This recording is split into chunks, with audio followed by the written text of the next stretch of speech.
नमस्कार दोस्तों, आप सभी का स्वागत है हमारे YouTube चैनल पट्टी की पाठशाला में। आज इस वीडियो में हम देखेंगे एसएससी एमटीएस में आने वाले रीजनिंग के महत्वपूर्ण प्रश्नों को। यदि आप एसएससी एमटीएस का फॉर्म अप्लाई किए हैं तो यह वीडियो आपके लिए अत्यधिक महत्वपूर्ण होगा। इसलिए दोस्तों आप लोग वीडियो को अंत तक जरूर देखिएगा और देखने के बाद आप हमें कमेंट बताइए कि आपको टोटल प्रश्नों में से कितने प्रश्नों का सही आंसर पता था। तो फिर चलिए दोस्तों हम प्रश्न को स्टार्ट करते हैं। लेकिन प्रश्न स्टार्ट करने से पहले अगर अभी तक आप लोगों ने हमारे चैनल को सब्सक्राइब नहीं किए तो कृपया करके चैनल को जरूर सब्सक्राइब कर लीजिए और बेल आइकन को ऑल पर जाकर क्लिक कर दीजिए, क्योंकि मैं जो भी वीडियो अपलोड करूं उसका नोटिफिकेशन सबसे पहले आपके पास पहुंचे। तो देखिए दोस्तों, यहाँ पर पहला प्रश्न क्या दिया है। यहाँ पर हमारे पास पहला प्रश्न दिया है, निम्नलिखित में से कौन सी आकृति दिए शब्द में सही संबंध दर्शाती है। तो देखिए दोस्तों, यहाँ पर हमारे पास दिया है सबसे पहले धातु, उसके बाद लोहा, उसके बाद क्लोरीन। तो देखिए दोस्तों, इसका हम डायग्राम कैसे बनाएंगे। यहाँ पर सबसे पहले बनाएंगे धातु को, तो यहाँ पर हो गया धातु।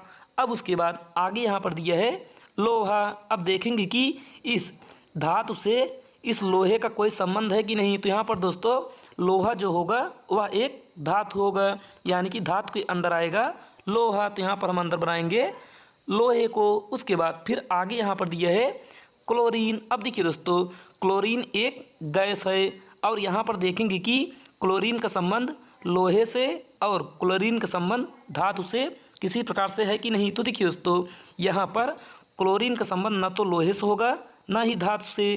तो यहाँ पर दोस्तों इन दोनों का संबंध इस क्लोरीन से नहीं बनेगा। तो यहाँ पर हम क्लोरीन को बुलाएंगे अलग से। तो यहाँ पर हो गया क्लोरीन। अब देखिए दोस्तों, ऐसा डायग्राम यानी कि ऐसा चित्र आपको किस ऑप्शन में देखने के लिए मिल रहा है। तो यहाँ पर देखेंगे तो ऑप्शन नंबर सी हमारा राइट आंसर होगा, क्योंकि यहाँ पर ऐसे ही आकृति दी हुई है। तो यही होगा हमारा राइट आंसर। तो फिर चलिए दोस्तों, वीडियो अच्छी लगी तो वीडियो को जरूर एक लाइक करिएगा। तो अब हम देखते हैं प्रश्न संख्या अगले को। तो देखिए दोस्तों, दूसरा प्रश्न यहाँ पर दिया है, दिए गए सादृश्य में लुप्त संख्या ज्ञात कीजिए।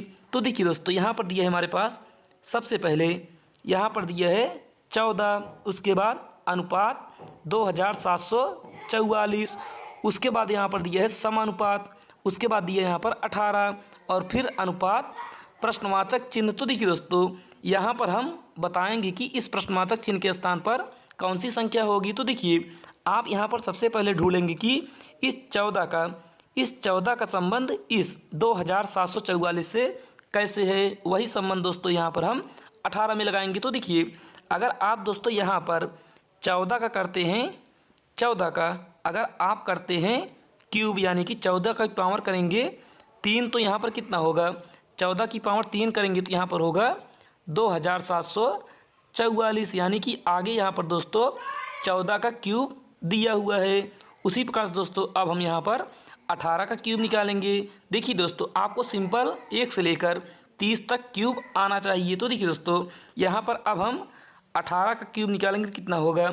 यहाँ पर 18 का क्यूब निकालने के लिए आपको 18 को 3 बार गुणा करना होगा, यानी कि 18 गुणे 18 गुणे 18। तो यहाँ पर कितना होगा दोस्तों, इसका क्यूब करेंगे तो यहाँ पर होगा हमारे पास 5832। आप दोस्तों इसका क्यूब निकाल कर देख लीजिएगा। तो यहाँ पर प्रश्नवाचक चिन्ह के स्थान पर 5832 आएगा, जो कि ऑप्शन नंबर बी में दिया है दोस्तों। तो यही बी होगा हमारा राइट आंसर। तो फिर चलिए दोस्तों, अब हम देखते हैं प्रश्न संख्या 3 को। तो देखिए यहाँ पर तीसरा प्रश्न दिया है हमारे पास कथन और निष्कर्ष का। तो देखिए दोस्तों, यहाँ पर पहला कथन दिया है, सभी लकड़ी पेड़ हैं। तो यहाँ पर हम बनाएंगे सभी लकड़ी, यानी कि लकड़ी को दर्शाएंगे यल से, और सभी लकड़ी पेड़ हैं तो पेड़ होगा लकड़ी के बाहर, और इसे दर्शाएंगे हम किससे, पी से, क्योंकि यहाँ पर पेड़ है तो पी से। उसके बाद फिर आगे यहाँ पर दूसरा कथन दिया दोस्तों, कुछ लकड़ी कुर्सी हैं। तो यहाँ पर लकड़ी अंदर है तो यहाँ पर बनाएंगे कुछ लकड़ी कुर्सी हैं, तो कुर्सी को दर्शाएंगे सी से। उसके बाद फिर आगे यहाँ पर दिए दोस्तों, कोई कुर्सी मेज नहीं है। तो यहाँ पर दोस्तों देखिए, कोई कुर्सी यानी कि कोई कुर्सी मेज नहीं है, लेकिन लकड़ी और पेड़ हो सकते हैं। तो यहाँ पर बना देंगे किसको, यहाँ पर बनाएंगे मेज को। तो देखिए दोस्तों, यहाँ पर हमारा डायग्राम बनके तैयार हो गया। अब यहाँ पर हम निष्कर्ष को पढ़ेंगे। तो देखिए यहाँ पर पहला निष्कर्ष दिया है, कुछ लकड़ी कुर्सी नहीं है। तो देखिए दोस्तों यहाँ पर देखेंगे कि कुर्सी कहाँ पर है और लकड़ी कहाँ पर है। तो यहाँ पर दोस्तों यह हो गया हमारा कुर्सी और यह हो गया लकड़ी, यानी कि यहाँ पर दोस्तों देखेंगे तो यहाँ पर कुछ संबंध तो लकड़ी और कुर्सी का है, लेकिन कुछ संबंध यहाँ पर लकड़ी और कुर्सी का नहीं है। तो यहाँ से हमारा पहला निष्कर्ष सही हो गया, यानी कि पहला निष्कर्ष सही होगा। अब यहाँ पर दूसरा निष्कर्ष चेक करेंगे तो दूसरा निष्कर्ष दिया है कुछ लकड़ी मेज नहीं है। तो यहाँ पर दोस्तों यहाँ पर हमारे पास मेज है और यहाँ पर लकड़ी है। तो यहाँ पर कुछ संबंध है दोस्तों, लेकिन कुछ का संबंध नहीं है। तो यहाँ से हमारा दूसरा भी निष्कर्ष सही होगा। अब यहाँ पर हम ऑप्शन चेक करेंगे तो यहाँ पर ऑप्शन नंबर सी देखेंगे तो यहाँ पर दिए दोनों निष्कर्ष सही है। तो यहाँ पर तीसरा हमारा राइट आंसर होगा। तो फिर चलिए अब हम देखते हैं अगले प्रश्न को। तो देखिए यहाँ पर चौथा प्रश्न दिया है दिए गए विकल्पों में से उस शब्द का चयन कीजिए जिसे दिए गए शब्द के अक्षरों का प्रयोग करके नहीं बनाया जा सकता। तो देखिए दोस्तों यहाँ पर हमारे पास दिया है शब्द, यानी कि यहाँ पर शब्द दिया है दोस्तों, यहाँ पर शब्द दिया है EQUIPMENTS। इस लेटर में दोस्तों हमें देखना है कि ऐसा कौन सा लेटर है, यानी कि ऐसा कौन सा शब्द है जो दी गई ऑप्शन में से नहीं बनाया जा सकता। तो देखिए दोस्तों यहाँ पर हम एक एक ऑप्शन को चेक करेंगे तो यहाँ पर पहला ऑप्शन दिया है MEN। अब देखेंगे कि MEN में कौन सा लेटर है जो इस दिए हुए शब्द में नहीं दिया है। तो देखिए दोस्तों यहाँ पर M भी है, M भी दिया है, E है, E भी दिया है और N है तो N भी दिया है। तो यहाँ से हमारा पहला गलत हो गया, क्योंकि यह बनाया जा सकता है और हमें बताना है कि कौन सा नहीं बनाया जा सकता। तो देखिए दोस्तों अब यहाँ पर दूसरा चेक करेंगे तो यहाँ पर हमारे पास दिया दूसरा QUIET। तो यहाँ पर Q है तो Q है, U है तो U है, I है तो I है, E है तो E है और यहाँ पर T है तो T है। तो यहाँ से हमारा दूसरा भी गलत हो गया, क्योंकि यह भी बनाया जा सकता है। अब यहाँ पर हम चेक करेंगे ऑप्शन सी को। तो यहाँ पर दिया है SPEED। तो यहाँ पर यस है तो यहाँ पर यस है, उसके बाद P है तो P है और यहाँ पर E डबल है तो यहाँ पर भी E डबल है। उसके बाद यहाँ पर D है तो, लेकिन दोस्तों यहाँ इस शब्द में D नहीं दिया है। तो यही दोस्तों हमारा ऑप्शन सी होगा राइट आंसर, क्योंकि यही नहीं बनाया जा सकता। तो फिर चलिए दोस्तों अब हम देखते हैं अगले प्रश्न को। तो देखिए अगला प्रश्न यहाँ पर दिया है अंग्रेजी वर्णमाला क्रम के आधार पर दी गई श्रृंखला में प्रश्न चिन्ह के स्थान पर क्या आना चाहिए। तो देखिए दोस्तों यहाँ पर हमारे पास लेटर सीरीज दिया गया है और यहाँ पर बताना है कि इस लेटर सीरीज में इस प्रश्नवाचक चिन्ह के स्थान पर कौन सा लेटर होगा, यानी कि कौन सा शब्द होगा। तो देखिए दोस्तों यहाँ पर आप सबसे पहले देखेंगे कि यह लेटर में दिया है और इसे बदलेंगे हम सबसे पहले प्लेस वैल्यू में। तो देखिए एन का प्लेस वैल्यू कितना होगा, एन का प्लेस वैल्यू होगा 14, उसके बाद जे का होगा 10 और एफ का होगा 6 और बी का होगा 2। तो देखिए दोस्तों अब यहाँ पर देखेंगे कि इसमें क्या किया गया है। तो देखिए 14 में अगर हम 4 माइनस करेंगे तो यहाँ पर होगा 10 और 10 में 4 माइनस करेंगे तो यहाँ पर होगा 6 और 6 में 6 में 4 माइनस करेंगे तो यहाँ पर होगा 2। अब देखिए दोस्तों इस 2 में कितना माइनस करें कि यहाँ पर वह संख्या, यानी कि वहाँ पर यह लेटर प्राप्त हो जाए। तो देखिए दोस्तों 2 में अगर आप 4 माइनस करेंगे कहाँ जाएगा, 2 में अगर आप 4 माइनस करेंगे तो यहाँ पर होगा हमारे यहाँ पर होगा दोस्तों हमारा 4 माइनस करेंगे तो 24। अब देखिए दोस्तों 24 का मतलब होता है यक्स। अब देखिए यक्स हमारे ऑप्शन सी में है और डी में है, तो यहाँ से ऑप्शन ए और बी गलत हो गया। अब देखिए दोस्तों आगे फिर चेक करेंगे तो यहाँ पर हमारे पास दिया है दूसरे में बी एक्स टी पी। तो देखिए दोस्तों बी का कितना होगा, बी का होगा यहाँ पर 2 और एक्स का होगा 24 और इसका होगा टी का 20 और पी का होगा 16। यानी कि इस बार दोस्तों यहाँ पर 4 प्लस किए गए हैं। तो यहाँ पर हम 16 में 4 घटाएंगे कितना आएगा, यहाँ पर आएगा 12 और 12 का होगा यल। तो यहाँ पर दोस्तों एक्स यल ओ यही राइट आंसर होगा, जो कि ऑप्शन नंबर सी में दिया है। तो यही होगा हमारा राइट आंसर। तो चलिए दोस्तों अब हम देखते हैं अगले प्रश्न को। तो देखिए यहाँ पर छठवां प्रश्न दिया दोस्तों, एक निश्चित कूट भाषा में यदि SCRABBLE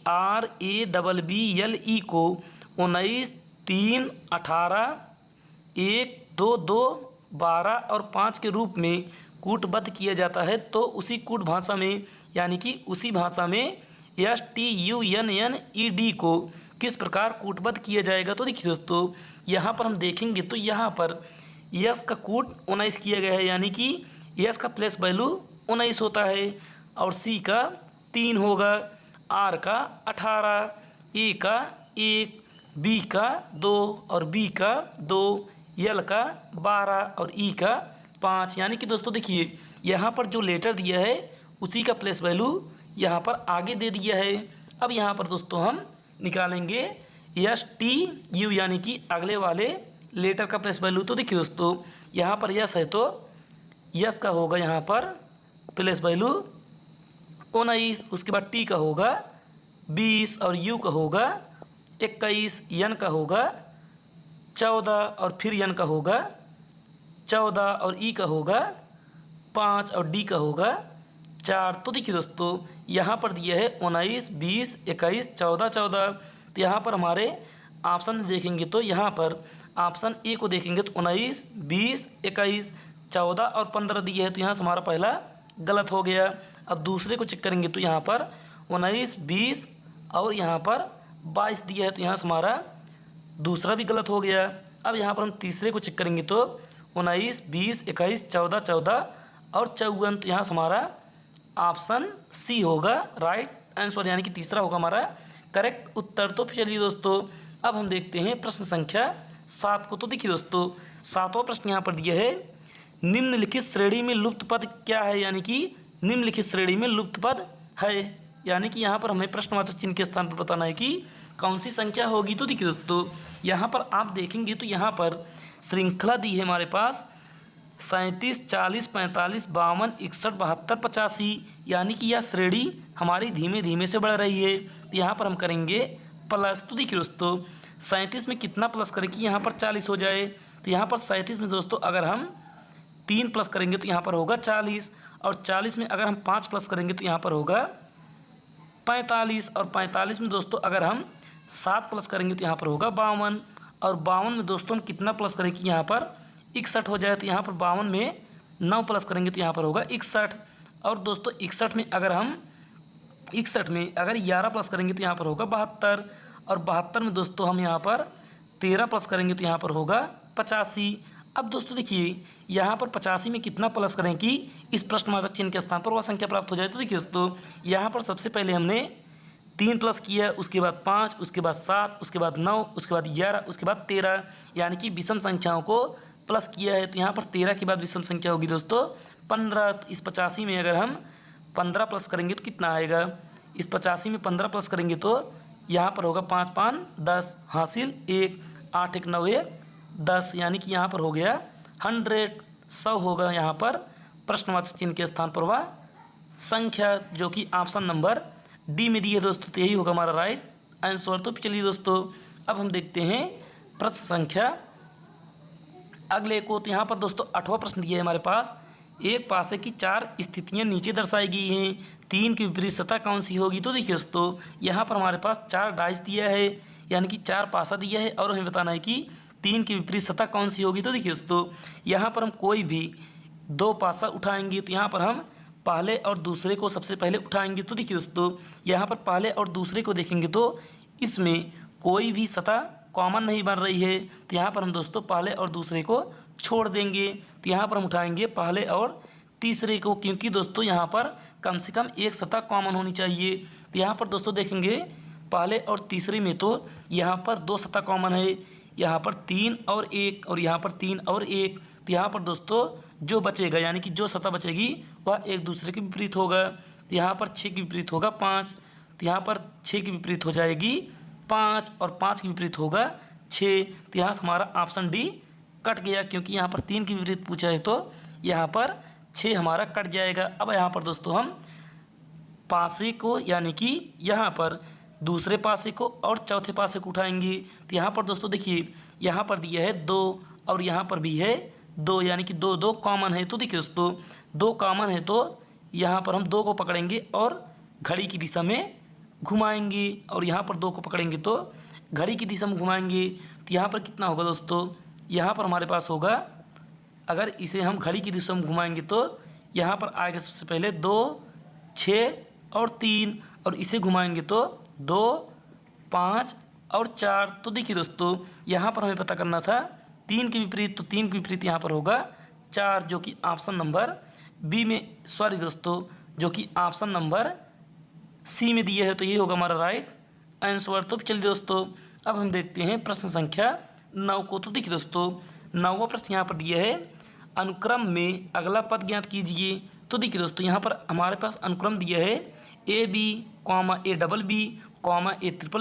कॉमा A4B, यानी कि 4 बार B, और यहाँ पर बताना है कि इस प्रश्नवाचक चिन्ह के स्थान पर क्या होगा। तो देखिए दोस्तों, यहाँ पर आप देखेंगे कि A के साथ एक B लगा है, और उसके बाद A के साथ 2 B दिया है, और A के साथ 3 B है, और A के बाद 4 B है। अब यहाँ पर दोस्तों A के साथ 5 B होगा, तो 1, 2, 3, 4 और 5, तो जो कि ऑप्शन नंबर दोस्तों किस में दिया है, यहाँ पर पहले में दिया है 2 B, इसमें 3 B, इसमें 4 B। तो यहाँ पर ऑप्शन नंबर डी होगा हमारा राइट आंसर, क्योंकि A के साथ 5 B दिया है, तो यही होगा हमारा राइट आंसर। तो चलिए दोस्तों, अब हम देखते हैं अगले प्रश्न को। तो देखिए दोस्तों, अगला प्रश्न यहाँ पर दिया है, निम्नलिखित व्यंजक का मान क्या होगा यदि प्लस और गुणे को आपस में बदल दिया जाए तथा माइनस और भाग को आपस में बदल दिया जाए। तो देखिए दोस्तों, यहाँ पर हमारे पास दिया है 8 गुणे 10 प्लस 3 माइनस 5 भागे 6, और यहाँ पर बताना है कि इस प्रश्नवाचक चिन्ह के स्थान पर क्या होगा अगर हम सभी चिन्हों को आपस में बदल दें। तो देखिए दोस्तों, यहाँ पर हम लिखेंगे सबसे पहले 8, उसके बाद गुणे के स्थान पर करेंगे हम प्लस, तो यहाँ पर प्लस होगा 10, और प्लस के स्थान पर करेंगे गुणा, तो यहाँ पर होगा 3, और उसके बाद माइनस के स्थान पर करेंगे भाग, तो यहाँ पर होगा 5, और भाग के स्थान पर करेंगे -6। तो देखिए दोस्तों, अब यहाँ पर हम 3 में 5 से भाग देंगे, तो यहाँ पर सबसे पहले लिखेंगे 8 प्लस 10, उसके बाद गुणा 3/5 और -6। अब देखिए दोस्तों, यहाँ पर 5 से काटेंगे 10 को, तो यह गया 2 बार। अब यहाँ पर 2 का गुणा 3 करेंगे, कितना होगा, यहाँ पर 8 प्लस 2 का गुणा 3 करेंगे 6 और -6। अब देखिए दोस्तों, 6 से 6 कट जाएगा, क्योंकि यहाँ पर एक 6 प्लस में है और एक माइनस में, यानी कि 6 में 6 घटाएंगे तो 0 होगा, तो यहाँ पर बचेगा सिर्फ 8। तो इस प्रश्नवाचक चिन्ह के स्थान पर आ गया दोस्तों 8, जो कि ऑप्शन नंबर सी में दिया है। तो ये होगा हमारा राइट आंसर। तो चलिए दोस्तों, वीडियो अच्छी लगी हो तो वीडियो को एक लाइक करिएगा और चैनल को सब्सक्राइब करिएगा, और अपने दोस्तों के पास ज़रूर इस वीडियो को शेयर करिएगा। आज के लिए बस इतना ही, धन्यवाद।